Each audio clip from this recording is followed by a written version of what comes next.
Alright, so we're looking at the derivatives of our 6 trig functions. So all 6 of these you have to commit to memory. If you haven't already made flashcards, you need to get that started. Okay, there's a lot to memorize in this course. So we have our derivative of sine, which is cosine. We have our derivative of cosine, which is negative sine. Those two are the most common. And then from there you have your other 4. The derivative of tangent is secant squared. The derivative of cosecant, which is sine's reciprocal, that is negative cosecant times cotangent. Okay, so notice it has the same trig function in it of cosecant. There's a negative in front and then times cotangent. The derivative of the secant function is secant of x times the tangent of x. And of course, since this is multiplication, you could switch the order. It is commutative. The derivative of the cotangent function, oops, I forgot my x here.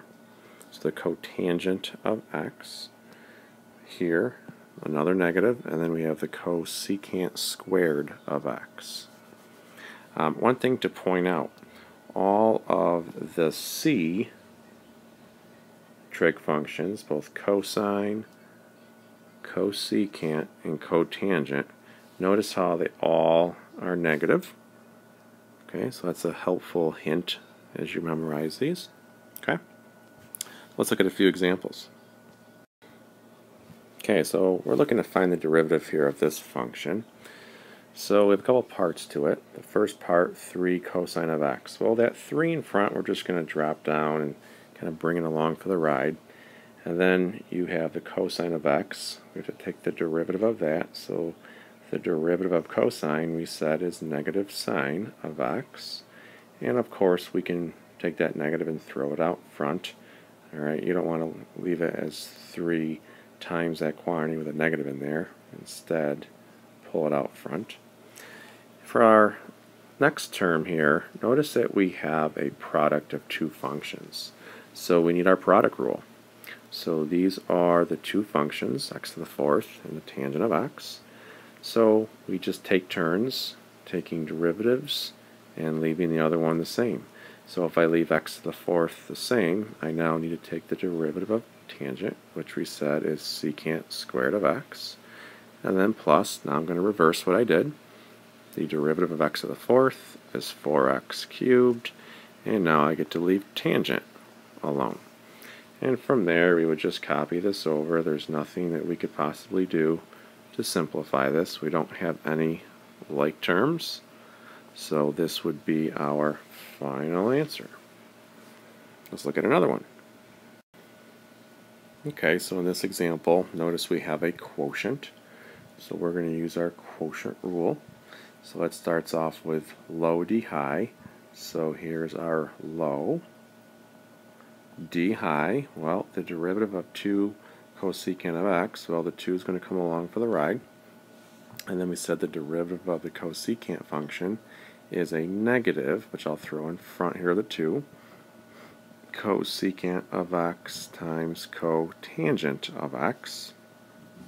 So that's my low, d high, minus, here is my high. I'm running out of room here. Okay, there we go. So we have our low, d high, minus our high. And now d low, the derivative of 1, of course, is 0. And now we're left with the derivative of secant of x. Well, that's secant of x tangent of x.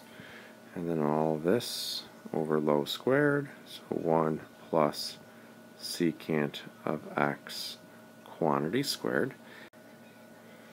And we will leave it at that. We'll say that this is our final answer as a result of using our quotient rule.